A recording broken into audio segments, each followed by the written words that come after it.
The only track in Mario Kart Wii to see any activity this year is N64 Bowser's Castle Glitch. With 5 unique records being held by 3 individual players in just 5 weeks, this track has been pushed down a full second thanks to the combined efforts of James, Tiles, and, well, myself. Today I had the pleasure of speaking with James about this unprecedented record push and where this category can go in the future. We have a load of headings and they're going to go through stuff like the following: personal journey, strategy and techniques, mindset and motivation, world record discussion, community and influence, and then future outlook. So that's what you've got to look forward to. First off then, in personal journey, how, James, did you first get into this track and what initially drew you to it? For me, I guess earlier last year I started playing a lot of the glitches, so I made Koopa Cape in January and got 7th worldwide, and in August I brought that down to 3rd worldwide, and so naturally after that I was kind of looking for other tracks to play, and the 2 main ones that I was looking at were Waluigi Stadium glitch and this track, of course, and I just kind of played both of them, see which one I felt good with, and eventually I started playing Waluigi Stadium glitch, and after only about a week I made that, so once again I'm like, okay, now what do I do? I was expecting that to take a little longer, but now I'm done with it, so gotta have a plan for another track. So got back up to college, and I just kind of sat on my computer because I hadn't got my Wii set up. I sat on my computer, sat on Dolphin, and I just tried to see if I could task this glitch on Dolphin. And so after a little bit of messing around, trying to figure out how the barrel roll works and stuff like that, I was getting pull hits and curb hops on Dolphin. And not long after that, I'm like, okay, well, might as well sit down on my console now and try this out. Yeah. And so this is probably the biggest thing. The reason I stuck to it is because my first pull hit, actually, it was 15 minutes into me playing this track. No way. 15 minutes. 15 minutes is all it took. And then, not only was it a pull hit, it was a high clip as well, which was insane. Wow. Now, unfortunately, that's really lucky. That's like for those of you who don't know, the high clip chance for this glitch is, I mean, it depends on a lot of things, but for me it's always been closer to 1 in 30, 1 in 25. So getting a high clip on my first ever pull hit was just absolutely insane. Unfortunately, I hadn't been practicing any of the inputs after the high clip, so I forgot to hold right, which is obviously needed to get the right respawn for the glitch. Yeah, yeah. So, I mean, that was just an unbelievable moment for me because I had just almost made the game's hardest glitch in like 15 minutes of attempts.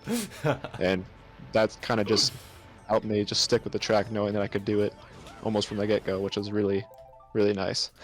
That's actually crazy. What else is crazy, I'll just quickly mention, my first attempt here just got a pole hit, and then I just had another pole hit like within like 5. I'm actually like cooking right now. That's what I like to hear. It's always with you in call, I swear. I know, that was crazy. It really was. I mean, your experience with the glitch in this game is completely flipped on its head from mine. Like, my experience with the glitch in this game is that I've kind of avoided them. Right, I started with the hardest glitch, like for real. Yeah, pretty much. I haven't really played any glitches aside from like the obvious, like Grand Volcano and like Mushroom Gorge occasionally.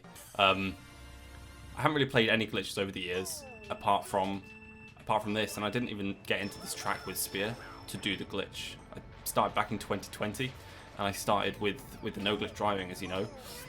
More to go for the BKT, which at the time was a 237 something, 237.8 I think by Axel.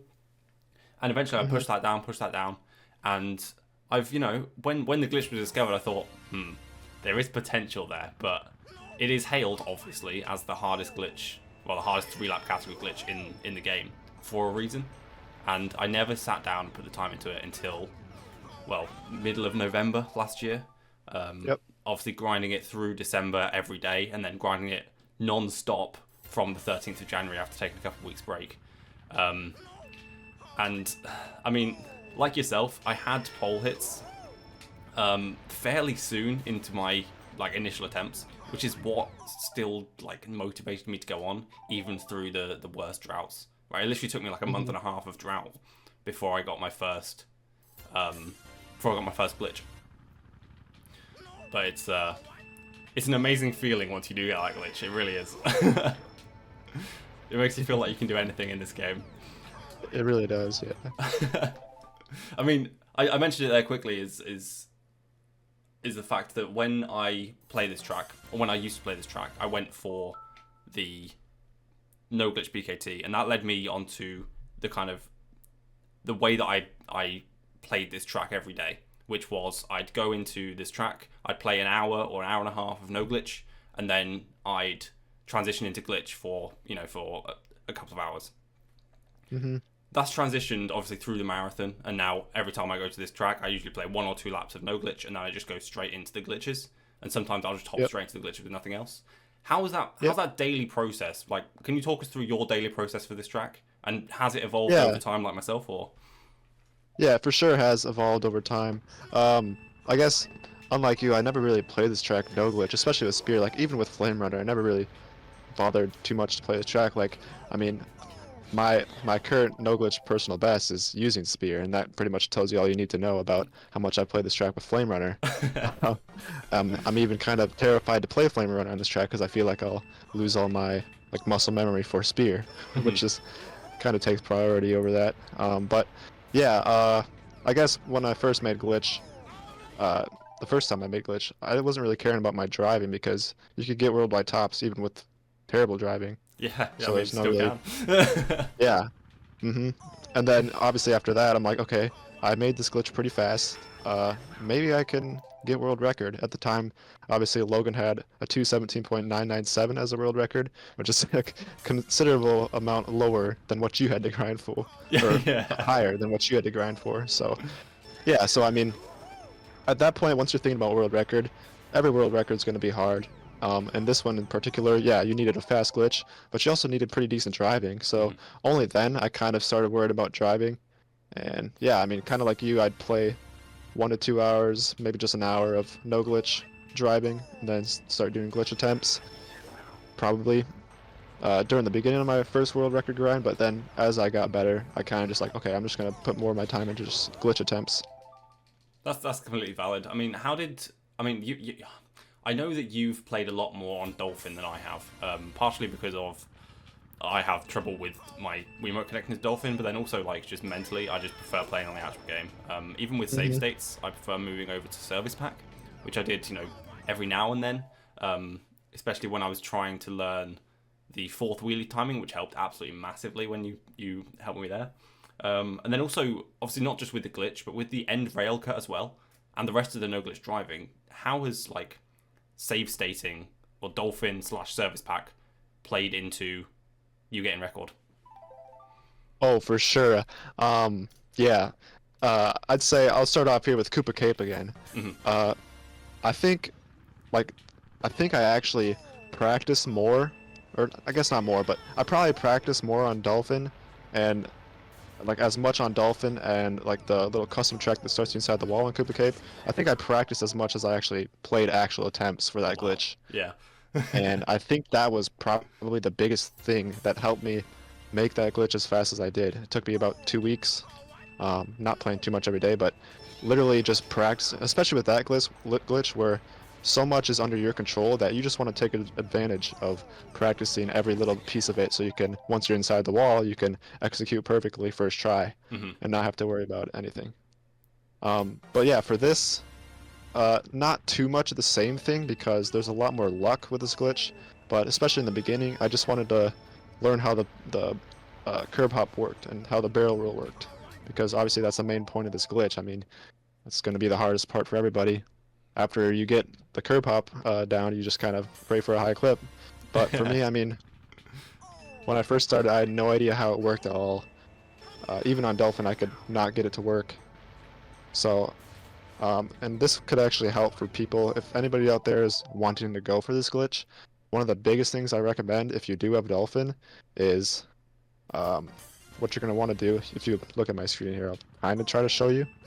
But yeah, on Dolphin, so obviously you get onto the rail. I'd set a save state like right here, and then you just kind of want to go for your barrel roll. Do the first 3 wheelies, and right before you, or right after you shroom, so you'll do the first 3 wheelies and shroom, and right after you shroom, you're gonna want to set another save state. And using that save state, what you can do is you can just keep flipping back to it and seeing what 4th wheelie timings give you a pull ejection into the pull, if any. And if you get one, then that's great. You can note that down and see how that timing affects other things. But if you don't get a curb hop, then you can go back to this save state right here on the rail and do the first 3 wheelies again.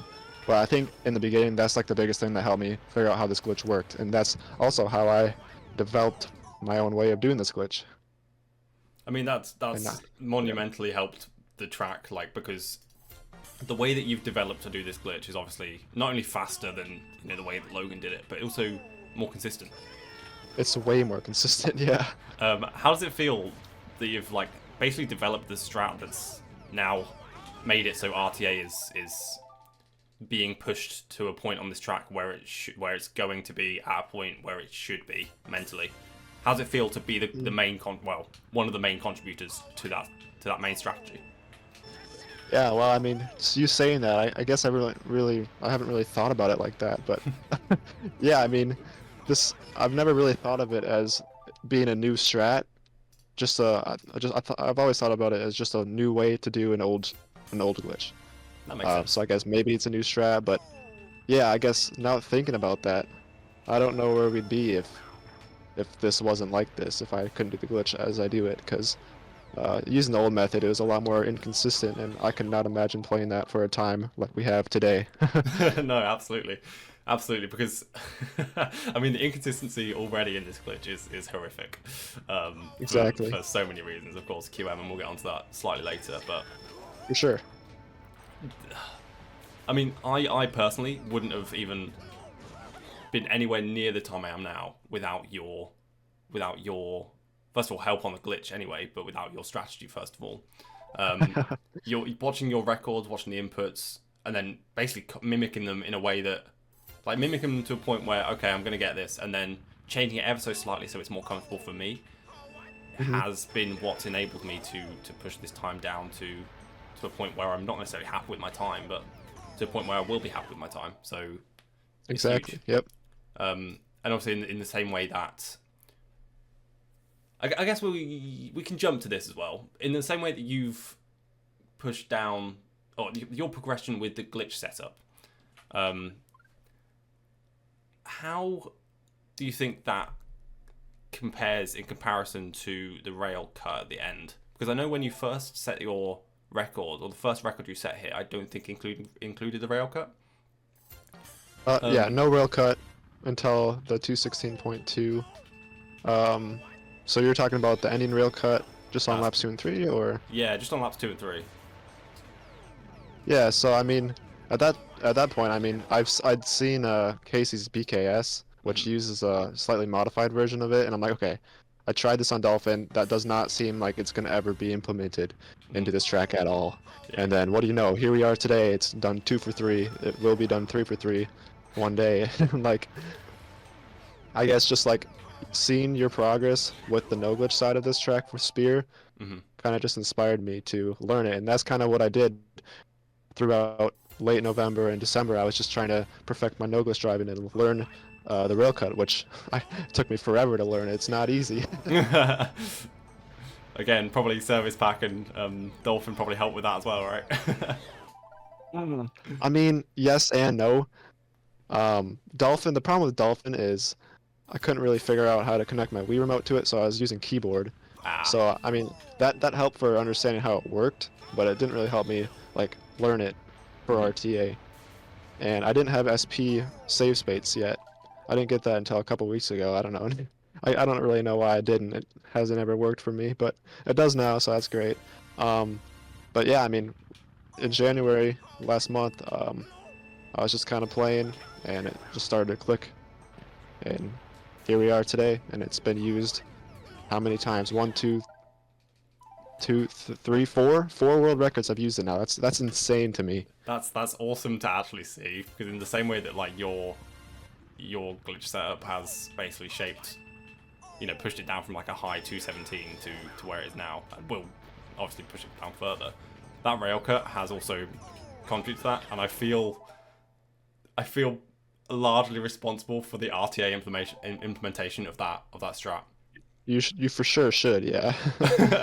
I mean, I think, and correct me if I'm wrong, but through December when I was doing attempts like fairly, like a lot of attempts on this track, but a lot of them weren't really glitch attempts. They were more, it was more glitch slash no glitch BKT tries, like throughout the entirety of December. And you were there for a lot of those streams and a lot of those attempts. I feel like that potentially pushed you to give it a go yourself, seeing how actually consistent it can be.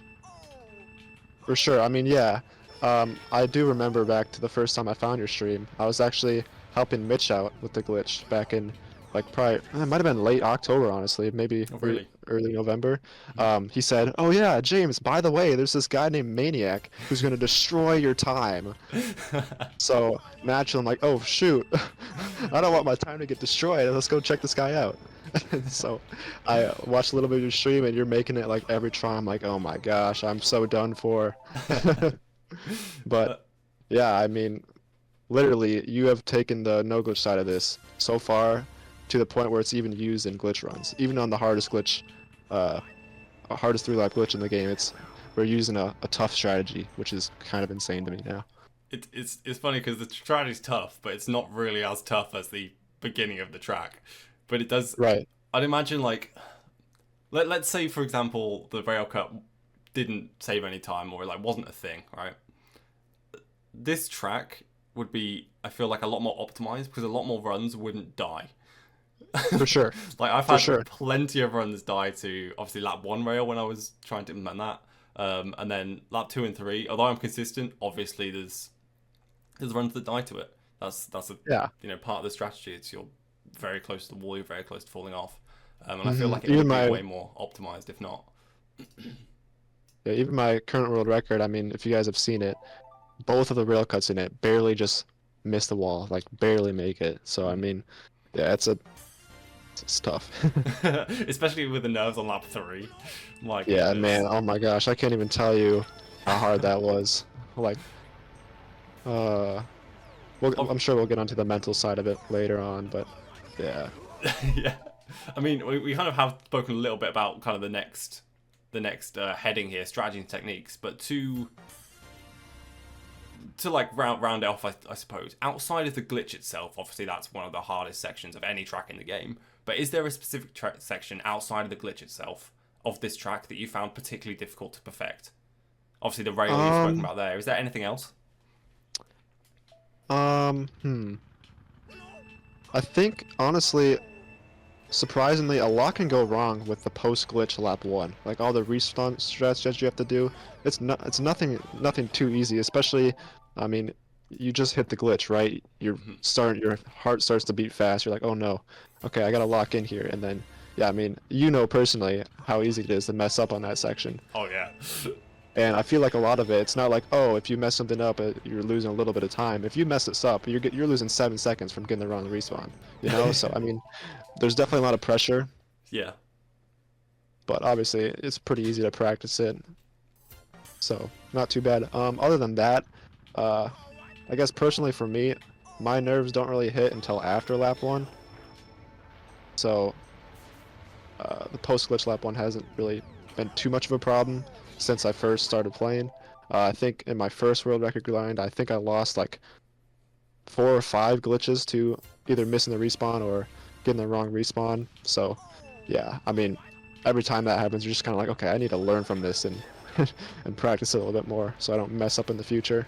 Yeah, I think that's a big part about kind of any grind and any, even if like not even record level, is if you're failing at a certain point in a track, just grind that point in the track, whether it's in service pack using save states, whether it's driving that little bit of the track and then literally driving backwards in the disc channel.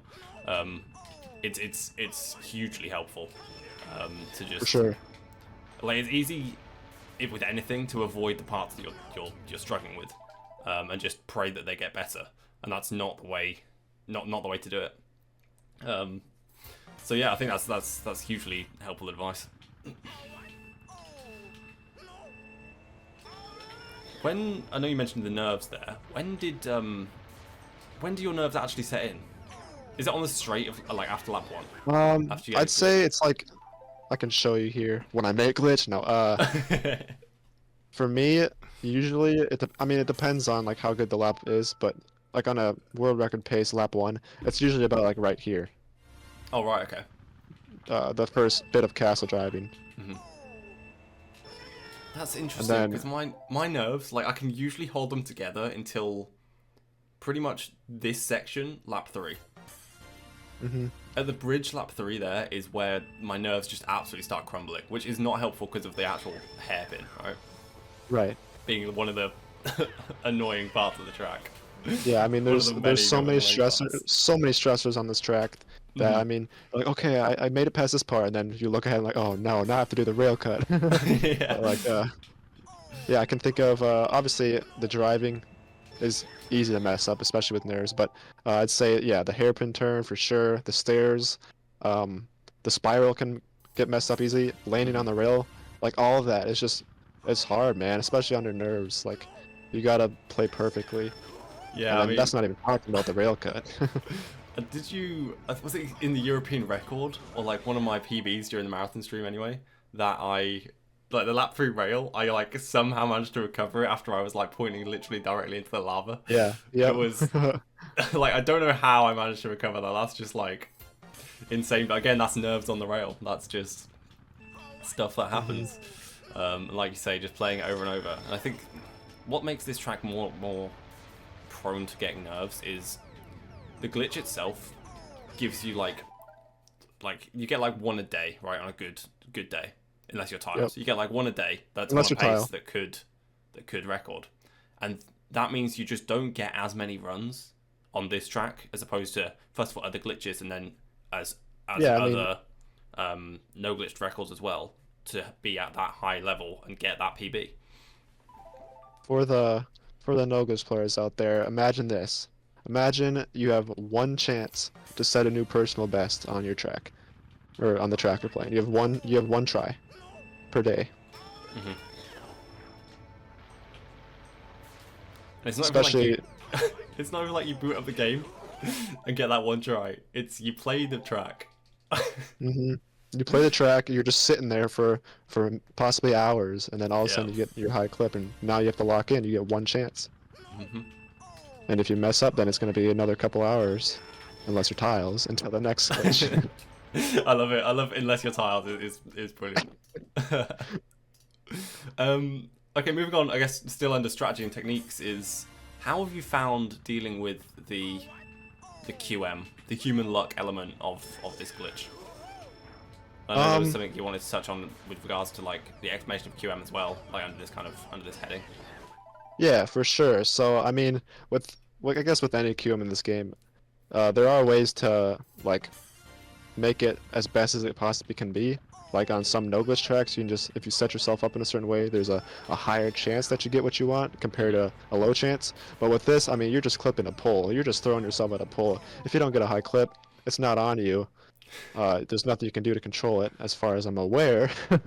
So, but yeah, I mean, I think that just understanding that you don't have any control under it is just like enough to realize that okay, if I'm not getting a high clip, it's not on me. If I'm getting pole hits, then that's all I can do. If you get a pole hit, that's all you can do that you can do like 100% in your control. So if you're not getting high clips, like let's say you're getting a 212 pole hit drop. Uh-oh. Yeah, that was quite something, to be honest with you. Yeah. I mean, the fact that you're getting, hundreds of pole hits in a day shows that you are consistent, right? There's nothing you can do about high clips. As for Cume itself, I can try to explain how that works here. Let me just open up Paint real quick. Yeah, you heard me. It's MS Paint time. Let's go. Oh, I can't wait for this. This is going to be actually quite good.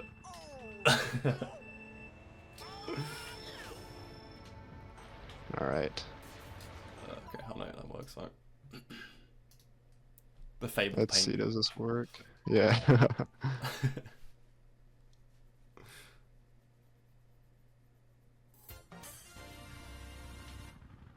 Is it working? It's working. I can see. You can? Yep. Oh, I can see a okay. black screen I can't. anyway, so I'm assuming it's... Oh, black screen. Oh wait, is Does it? I that can see a work? cursor though. Oh, Huh. I guess that's not working. Let me try again. Technical difficulties. Let's try this.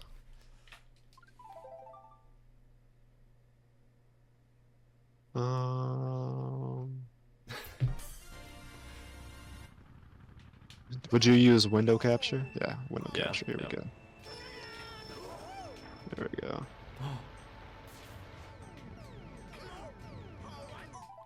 Oh no, there's like 7 cursors on That's just screen. yeah, that's my cursor. What the heck? Hello? That's it. What's broken? What the heck is going Broken your on? computer. Oh no. uh, oh no, what is that? Okay, I have another idea. It's not over yet. Okay. How about I I just try believe to screen share? screen share paint itself. Yeah, Yeah. there we go. There we go. That works. Okay. Hey, there we go. Yep. Cool. Okay. All right. QM. What is QM? QM stands for quantized movement. I think a lot of us know that. Some people think it stands for quantum mechanics, which I don't think that's entirely true. But yeah, quantized movement is a good, I guess, explanation for it. So basically, let's say you have your pole on RBC. All right, it's gonna be an orange hexagon because actually, the RBC pole is a hexagon. If you guys did not know that. All right, so you have your RBC pole, right? And what do we know about a high clip? In order to get a high clip, you have to hit the corner of an object, right? Mm-hmm. So that's going to be our gray square, or our black square is going to be, oops. All right, we got this square, and our square is going to get a high clip on RBC, right? So here comes our square, and it nicks the edge. Bam, high clip. And then it flies off into the distance. You just made the glitch.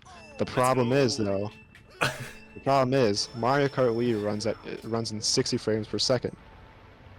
So, in reality, the square isn't going a smooth path across the plane, right? It's actually jumping across to specific positions over time. That means that depending on your positioning, you can jump here, jump here, jump across, and not even clip the pole at all.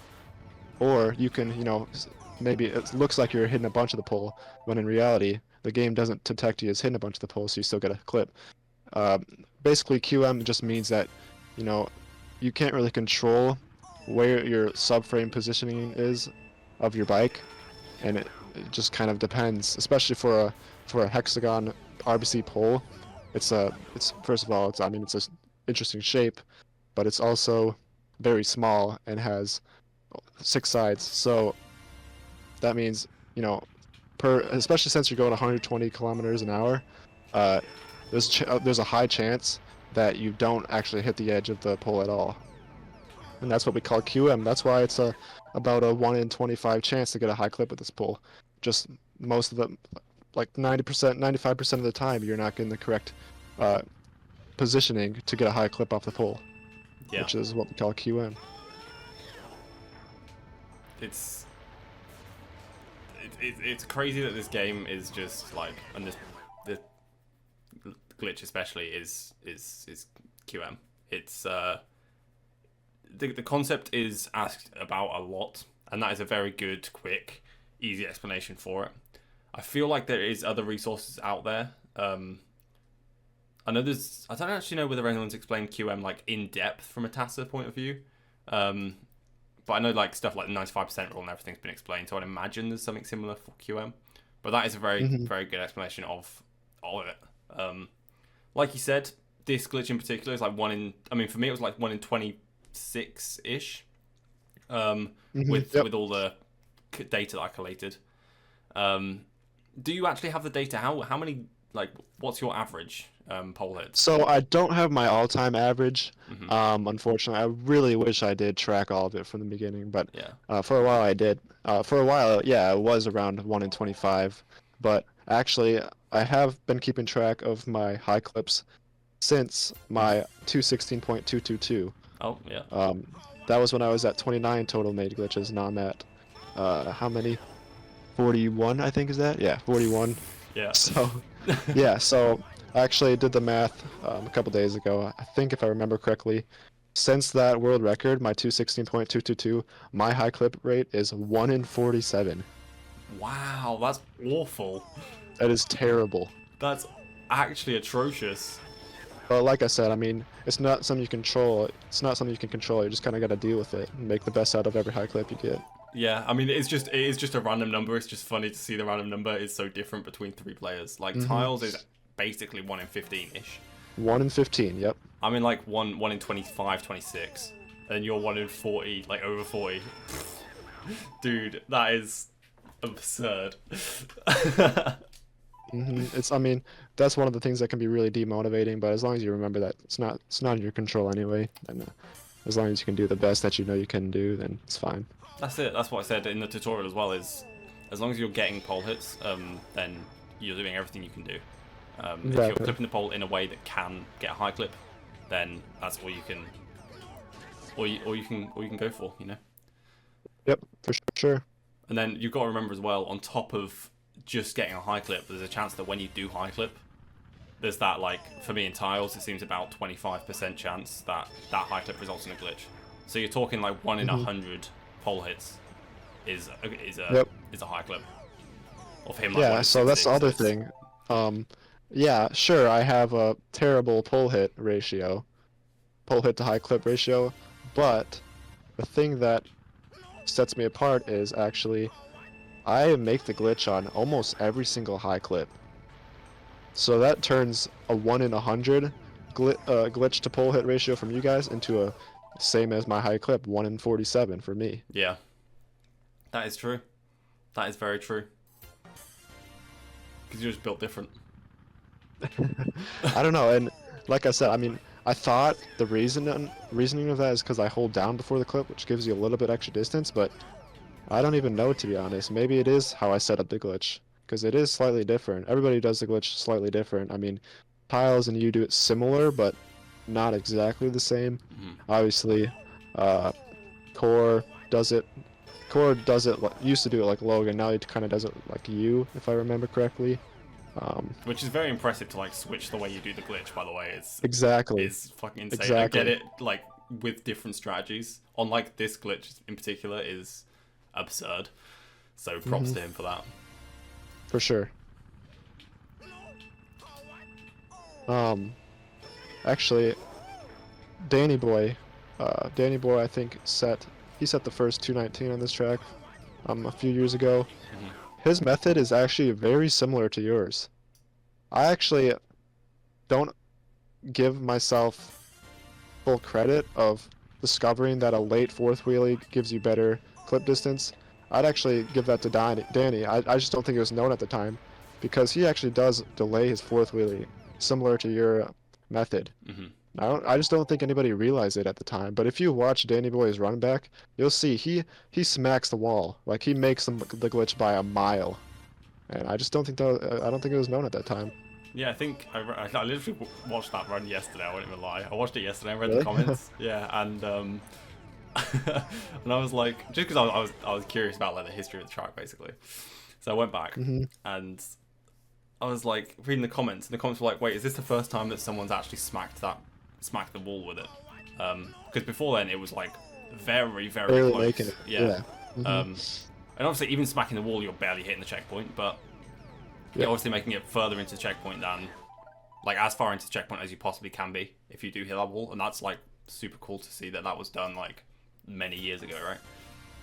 Yep, just 2 years ago. I think that was 2023. But yeah, I mean, I think the reason nobody, hi Danny Boy, yeah, we're talking about you. I just think nobody realized that it was better, even though he did hit the wall in his run. So I mean, naturally be like, oh wow, he hit the wall. Maybe that is a better way to do it. But no, Danny only made it made the glitch once, so I guess there was no clear indication of more consistency until I rolled around with my setup. Yeah, I mean that's easy. It's very easy to attribute everything with like after the pole hit to just QM.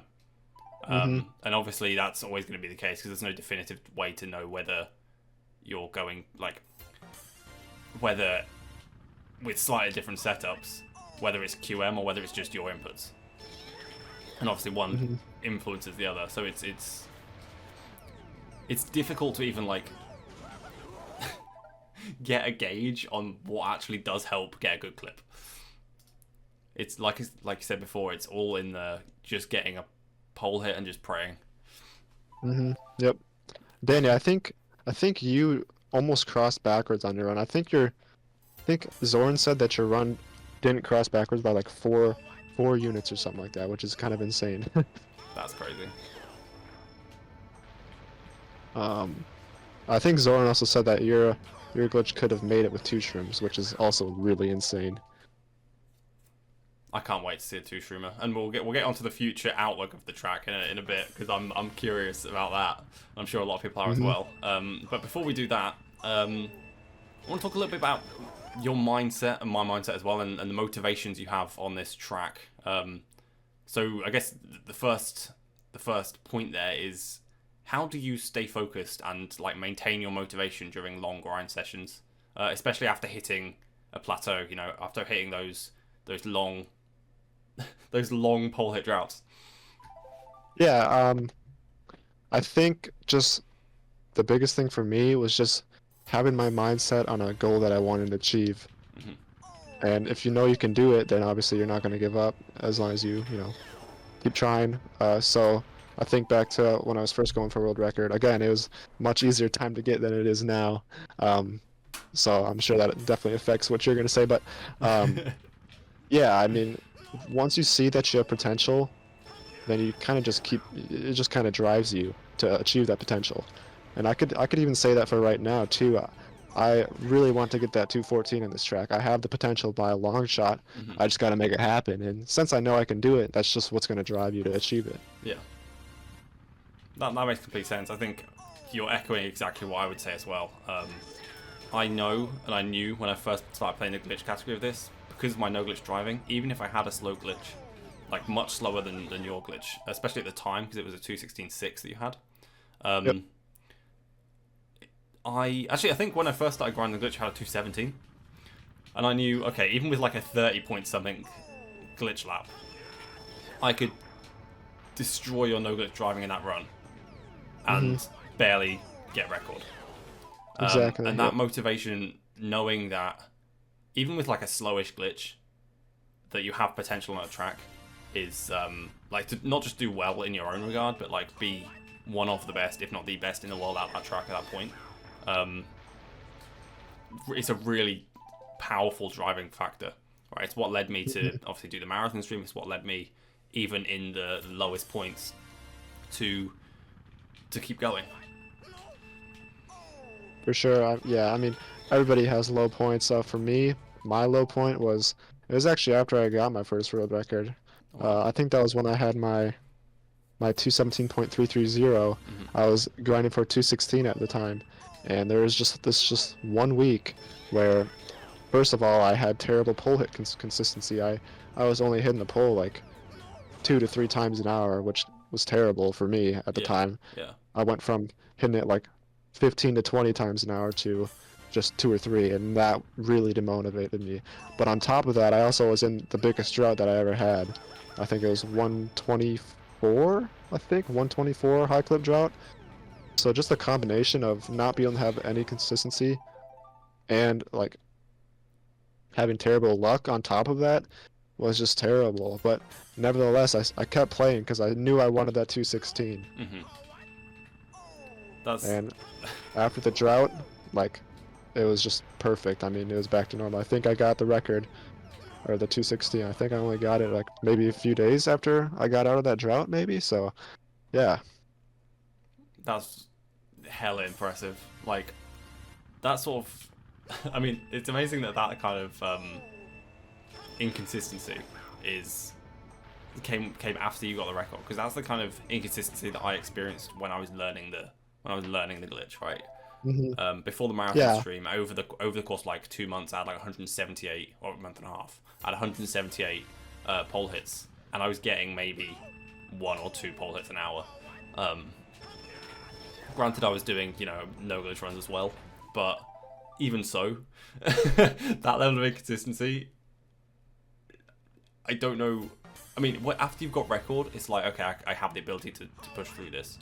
Before getting record, I don't know what I was thinking. I was just plain delusional, I think.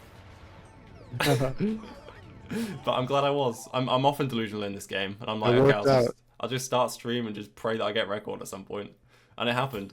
So it worked out, man. It worked out. It did. I suppose that's a nice lead on to the next question. Is how did you find how have you found the mental side of competition? Like having another player or a set of players now that can approach your time on this track, because for a while you were looking like dominant with a rain. For sure. So how have you found the mental side of that competition? Yeah, so wow, I mean this is obviously pretty recently. It's crazy to go from being almost 2 seconds ahead of second worldwide to being third worldwide in just a month. Yeah. I mean, I could probably go on and on about it, but I've only been playing this game for under 3 years.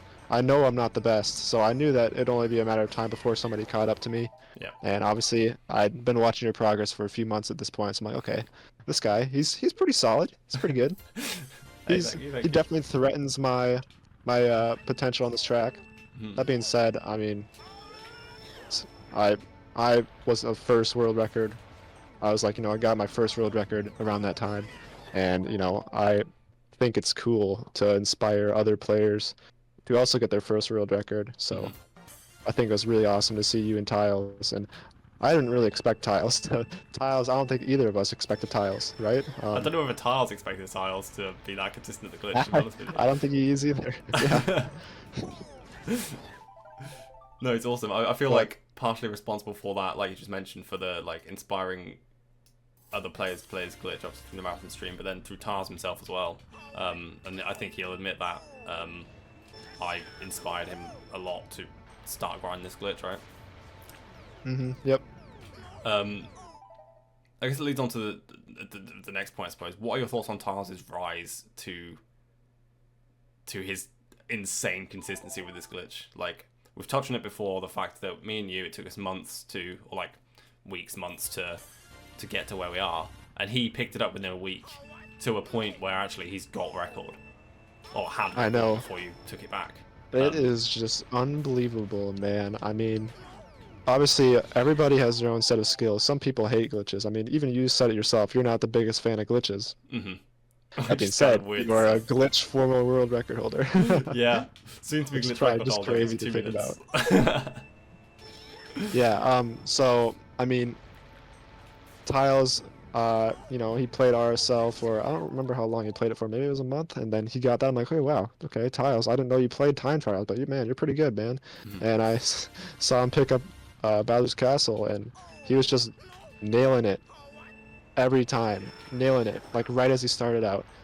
Like I remember he's like, okay, yeah, I got my first pull hit on RBC, and then like an hour later, oh, I got my first high clip, and that one, I remember it, that one just barely missed it. To this day, I have no idea how that one didn't count the lap. I have no idea. Like,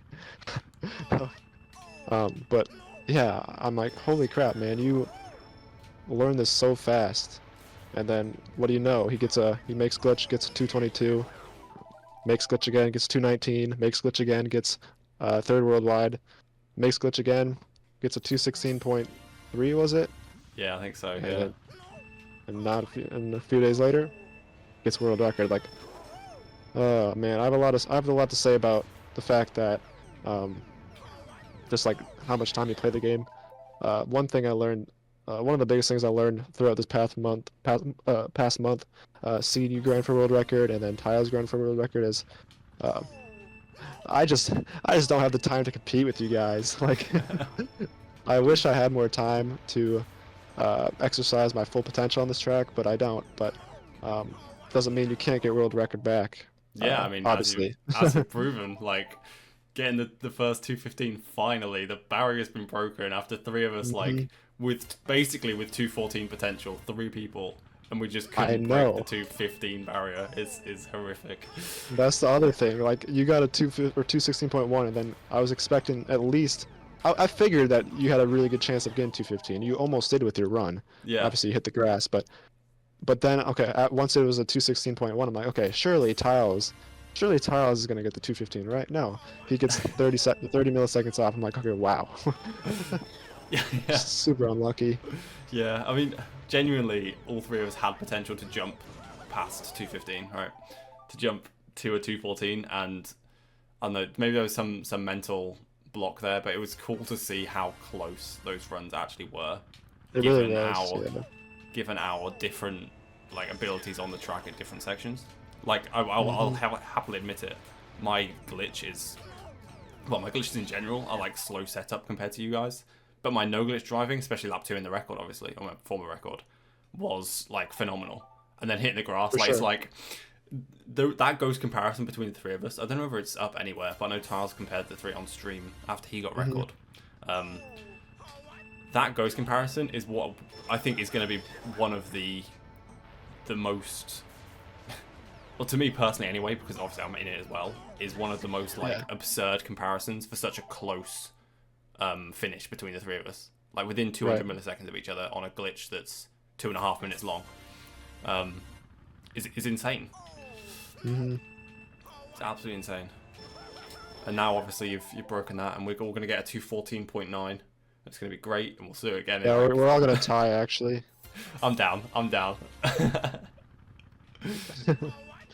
Not impossible, but man, oh, that'd be tough. That would be tough.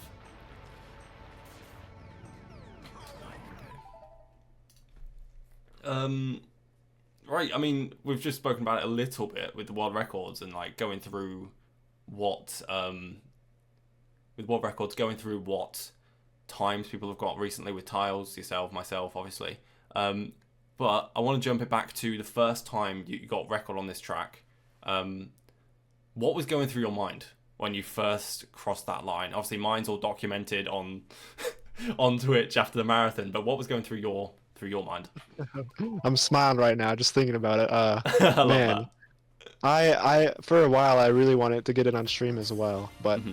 as you know, I do not play great on stream, and I knew that, so I'm like, okay, I have a better chance of getting world record if I'm not streaming, which as unfortunate as it is, that's what happened. I remember it was um it was a Saturday, October 6th. Hmm. I was on FaceTime with my girlfriend actually, funnily enough. Oh no way. Um, yeah, yeah, Saturday night. I had been playing a decent bit throughout the day. I played a decent amount the Friday before. I didn't really have too much going on that weekend. There was no football game or anything, Hmm. so I just had a bunch of time to play Mario Kart pretty much, Love that. and had a pretty heartbreaking fail earlier in the day, which I was just kind of thinking about. But then I got this glitch. It was a new flat world record at the time. This was before rail cut, so all you had to do was hold together the driving, and I did it. I mean, I held together driving on a fast glitch and crossed the finish line, and it said 217.3, which just kind of blew my mind that I beat the world record by as much as I did. And man, it was crazy. I don't even know how to describe the feeling. I mean, it was really similar to how you reacted, obviously, because you're putting in all that time for it to finally pay off, Yeah. and it just the greatest feeling. I was jumping up around, uh, you know, Got all that I, energy pent up, man. I, It's yeah, I turned on my stream for a little bit, said, "Oh, I got a world record, guys," and I turned on my webcam. I don't really know why I did that, but yeah. that's sick. That's dude. There's And then nothing. Yeah, go on. and then 3 days later, I beat it by 39 milliseconds, just randomly. That's sick. Was it even back then? Even when you set that record, you had a goal of like 216. No, at that point it was just a straight up just get world record. Oh, okay. Straight up just get a world record, and then you just like played it just for fun, and then you were like, okay. Yeah, because I was like, okay, I got world record. Now what do I do? And I was not having fun playing anything else. So I just went back to Bowser's Castle, and since the mental block of getting a world record was kind of gone, I guess I just was able to get another one just like that.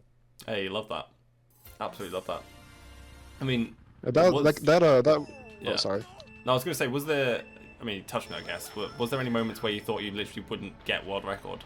Was it just like literally a mental block, and then it happened, and you were like, okay, free. It's free now. Yes and no.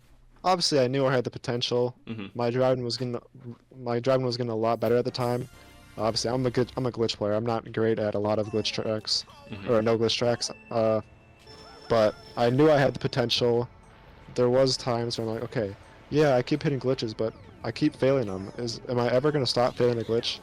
Like, because you never know. It can always never happen. Like, technically on this glitch, you could sit here and get 1,000 pull hits. You could get 10,000 pull hits, and there's a chance that you could not get a high clip. It's just, it's possible, and that's the crazy thing. You don't know if you're ever gonna be able to do it. So I guess just finally getting it, just, oh yeah, you know the feeling.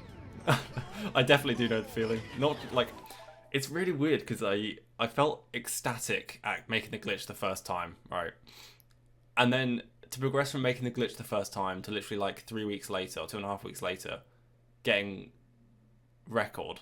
I mean, and everything in between that was like, okay, getting 6th worldwide in the first run, and then lowering it down, getting a new like personal best flap glitch, and then getting European record, and then failing 2nd worldwide, like all of these things. And at every single point, I thought to myself, it can't get better than this. Like, the feeling that I have right now in my brain cannot get better than this. And then you get record, and the dopamine hit is insane. Yeah. It's the best thing, obviously, that I've felt in this game, and it must be up there for you as well, right? I don't know if you can hear the smile in my voice, but yeah, I was just thinking, was it, what day did I even just get my 215? Was that Thursday or Wednesday? It was Thursday. Yeah, it was Thursday. Okay. Thursday night. Yeah, it was late at night. It was almost midnight, so obviously I don't want to be too loud. But I said it. I saw the 215.8. I paused the run. My roommates were in the other room, and I like ran over there. Quiet. I don't know how I was able to be quiet. I was silent, but I was like, I don't know. It's crazy. I went over there and I just started screaming at them. I was like, ah, because my roommates know how much I work for this and stuff, and yeah, they're always like, James, did you get the world record back? James, did you destroy this British player yet? I'm like, nah, man, I haven't beaten him. And then I get to go in there and scream at them, and then since I'm screaming at them, they know what I just did. They started screaming too. Oh, that's amazing. Yeah, it was great. Dude, that's why I like to stream my attempts, because when I do get PBs or when I do get the world record, right, I like sharing that with people, and to share that in person is unbelievable. That's really cool. That's really cool. I mean, the fact that you shared your first world record with your girlfriend, right, on FaceTime even, is like... And the second one, funnily enough. Oh, really? Yeah. Wow, okay. So we know where you get your powers from. Good luck charm. Yeah. Yeah, literally. Wow, that's actually insane. Yeah, but sharing like the experience of the grind, and then obviously sharing the record itself with other people is a huge part of why I still play this game. Obviously, streaming helps me push through the long runs anyway, because it gives me something to do rather than just sit and stare at a screen. But like sharing that actual ultimate experience with other people, whether it's through a screen, whether it's through in person, is unmatched. For sure. It's unmatched. And you said, can I hear the smile in your voice? I absolutely can. And when you watch this back on stream, like, my smile for you as well. And thinking about, obviously, as you're talking about that, thinking about the experience for me when I was downstairs, and thinking about my clip, my Twitch clip, that is, it's a very similar experience. Yeah. And I bet every time you think back to that moment, you have a smile on your face. And every time I watch back that Twitch clip, I also have the biggest grin on my face. It's very what's the word? It's very contagious. Like seeing your Twitch clip of you doing it. It's very contagious, yeah. I love that. I think the cold, like, it's not just... The thing with my record there is... My record here, I should say, is... It's not just the fact that I got a record, but it's the literal weeks that I was on stream to get there. Like, I feel like a lot of people felt included, rightly so, in that journey. Mm-hmm. And that is something that obviously I don't think I'll ever be able to match again. Even if I got a record like tonight, it wouldn't live up to that level of that level of dopamine where it's like, okay, it's not just getting record, but it's being able to fucking end stream. Mm-hmm. Yeah. I mean, it's a nice segue, I suppose, into the next heading, which I have down here, which is community and influence. Obviously, the Mario Kart Wii and the time trial community and the community that was built during that marathon stream helped me massively on grinding this track and my approach to the track. But has the time trial or Mario Kart Wii community helped you refine your approach to this track or to the game at all? 100%, absolutely. Like even when I was first starting, it's not easy to start playing the game and being new to it when everybody else is so advanced already. Mm-hmm. But I remember being in Logan's stream, just like I think actually the first Mario Kart Wii stream I ever watched was actually Zelda Cube, and he was playing some wacky custom tracks. So that was very strange because I did not know custom tracks existed at the time. But yeah, I found myself on Logan's stream a lot, and just the community there really helped me stick around. I remember that was also when I first started playing the Desert Hills Ultra Shortcut, and one day in August I shared my progress and my close attempts with them, and they thought it was pretty cool. And I remember Diego, I remember Sonaboy, I remember JWRs. Just there's a few people I can name off that were there in the beginning that really helped me stick around and keep playing. That's awesome. But yeah, I remember being in Logan's stream and just saying, oh, I remember just telling Sonaboy, oh, I got another out of bounds bounce on RDH. And he's like, oh, that's cool, man, keep it up, you got this. And I mean, it's just stuff like that keep you going, you know. And I guess even with getting a world record, you post your progress and people are excited, right? They're excited for you. And Yeah. that is another driving factor. Yeah, I mean, I think it's very evident with, like, I mean, a recent example obviously is Tiles in my Discord, literally posting progress from day one and a week later getting record, but the entire journey being documented just through the messages, and everyone's there is like, holy crap, you're getting there, like, you're gonna actually win record if you keep this pace up, and then he does. Mm-hmm. That sort of like help and mentality in the community is awesome, and I'm so glad we're in an era that's the level that Mario Kart Wii has gotten to, because you weren't around at this point, but there used to be, back when I first joined the community, many, like, a lot of gatekeeping, a lot of, like, time hoarding, a lot of strategy hoarding, that obviously didn't help the game, didn't help players, didn't help mentality, but it's... Mm-hmm. I've heard a lot about that, but I guess I'm not really sure. Yeah, I mean, it's what I'm just saying is it's awesome to live in an era where that's no longer there's obviously some of that. There's always going to be some of that, but it's awesome to be in an it's era competition. Where that's not kind of the main focus of the game. And to be honest, a lot of the main focuses of a lot of the top players even is to just push the game to its absolute limits. And I guess that leads me on to my next question is, have you ever collaborated with other top players, or do you prefer to keep strategies to yourself? Me and Zoran collaborate a lot. We've sometimes stayed in call and just both have messed around on Dolphin trying to find some new strategy somewhere. Spoiler alert, we haven't really found anything together, at least. Zoran's obviously found a number of things, so congrats to him, obviously. Mm-hmm. Yeah, the Mario circuit thing that he found is just unbelievable. But yeah, I mean, Dolphin with Zoran, I was involved with the TAS community a little bit in 2023, and I remember collaborating with a few people. That was a lot of fun. I don't know if you're familiar with the TAS competition that Curio and the TAS community put on, but it's a lot of fun. If you have the time to work on a task, it's a lot of fun. I can't even lie. I should get back into that, but obviously my focuses are on RTA now. But yeah, I remember there was this one player, new tasser. I don't know if he actually just played the game. I think he might have just tasked. I think he's a French player, if if I remember correctly. Clem. We kind of shared our progress early on. We actually collaborated on a Coconut Mall task that I don't think we ever completely finished, but we were trying to do the no ultra Coconut Mall flap. And yeah, I mean, working together, we were able to do the fountain cut. I don't know if you're familiar with that, but yeah. I'm not familiar with Fountain Cup, but that's awesome to hear. I'd love to do some sort of task thing in the future. I think that's a great stream idea, to be honest with you. It's a lot of fun. Yeah, I've always been fascinated by the task side of this community and just how insane they are. They've contributed, obviously, to a multitude of glitches in this game. All of the recent glitches... We wouldn't be here. Yeah, exactly. Exactly.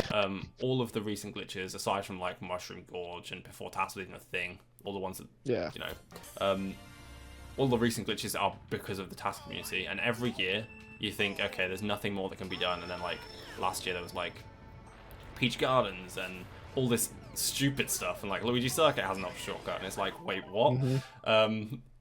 And that sort of level of gameplay is insane. Some of my favorite moments of this game and this game's community come from the tasking side of things, like the GDQ task at, I think it's 2019. I mentioned it before. It's one of my favorite pieces of Mario Kart Wii history and content that has ever existed. The crowd reaction when N64, not N64, sorry, Ghost Valley. SNES Ghost Valley glitch was made is just absolutely absurd, and that's partially why I freaking love the task community. Got a high clip. It was at this point I got world record, live on stream with the then current world record holder in call with me. What'd you get? 0.6 620. 215 620. What the fuck? Let's go, James! No way. What the hell? Holy shit! That's crazy, man. Congrats. That's insane. This was actually so surreal, and if you want to watch the full run, it's already up on my YouTube and linked in the description. Let's jump back to the questions. What do you think, now that I've set a fucking 0.620, what do you think is the next step for this track? I know that you want to push it down to a 214. Is that next still on the cards? Probably below 215.5. I don't think I'm gonna. I could jump to 214, but I don't think I will. I don't think I'm gonna be able to hold one together like that for a little while, at least. Yeah. What's your timeline looking like? Do you have any specific like, hey, I want to get a 214 by like the end of the year, or is it just kind of like playing until you get to where you want to be on the track? Pretty much that, yeah. I might even play, depending on how quickly I get 214, I might play for 214.7, because I just want to get a run with that I think defines my full potential on this track.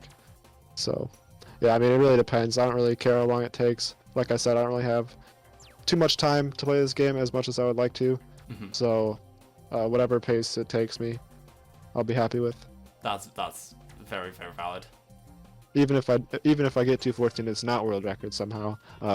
I mean, at the end of the day, it's still what I wanted. So. That's fair. I guess that answers my next question: is where are you going to push this track to? Which is, like you said, 214, and potentially 214.7, which is quite an astounding revelation. Hopefully. I mean, who knows? There might even be a new strat that comes out. If there's a new way of doing the glitch or a new lineup or something that's like better or faster, will you switch strategies? For sure. Who knows what the future of this game holds, but for the time being, I feel like there won't be something big like that, but somebody always says that, then what do you know? Rainbow Road outside drift. True. So, yeah, that's very true. Who knows, man, but yeah, I'll probably, depending on what it is, yeah. That's very valid. I mean, people are asking it in chat, and I was going to touch on it as well, is do you think the 2 shroom will ever be implemented into RTA runs? That's tough. That's a really tough question, because yeah, it's possible, but it's so dang hard that I don't know. I feel like you'd have to find a way to get it somewhat consistently, because it's just, yeah, like Core said, it's just so much harder than Yeah. 3 shroom. Everything has to be perfect. You have to get even luckier. You have to get more luck than just getting a high clip. You have to get a lucky bounce off the curb. You have to perfectly time the drift clip. Like, you have to not cross backwards. You have to have perfect shroom timing. There's just so much that has to happen compared to a 3 shroom glitch. And I just, it's tough to know if it will be. Not for a while, at least. I think I'm agreeing with you wholeheartedly there. I think it'd be sick to see it implemented in RTA. And I think at some point in the future, we're talking years down the line, personally, in my eyes, it will get implemented, because it's going to be the way that this track gets lowered to the point, like past the 214.7, right? For sure. However, it's not just getting a lucky clip, it's also driving the first 2 laps phenomenally. And then Exactly, it's getting yeah. that and getting it fast. Because, yes, one stream lap 1 saves like 0.8 or whatever, but the glitch laps for a 214.7 is going to be crazy. To the point where, unless you line up for a 2 shroom of really fast lap 3, it's just not even going to be worth going for anyway. Exactly. And on top of that, even if you do get everything, you get the clip, you make the glitch, then you gotta somehow not mess up the next part after you get all that pressure. I That's couldn't very even true. imagine the pressure of finally making it on a lap 3 glitch. The grind will be phenomenal if anyone ever goes for it. I'm not saying it's out of the question, but it's a tough one for sure. It's a tough one for sure. I mean, it brings me on to my next point: is do you think this track will ever be fully optimized, or do you think there'll always be room for improvement? No track is ever fully optimized, obviously, but especially with glitch categories, there's always going to be a ton of room for improvement, unless maybe with lap 3 glitch, because I mean you kind of see with Shy Guy Beach, Vincent's time is really good. Yeah. Because it's a lap 3 glitch, you have time to optimize the first 2 laps and then get a really good lap, or get a really good lap 3 glitch. But yeah, for this track, I feel like the glitch is just so hard that I don't know if we'll ever get true perfection. And on top of that, there's probably going to always be a new strategy that you can do. Like right now, you can go for a lap 1 rail cut if you wanted to. Who knows? Maybe someone can find a way to do the spiral skip RTA. Who knows? You know, like there's just a lot of unknown. That would be crazy. Yeah, Spiral it skip would RTA. indeed be crazy. That would be insane. Although technically spiral skip RTA would mean that the 2 shroomer would have to be done on lap 2.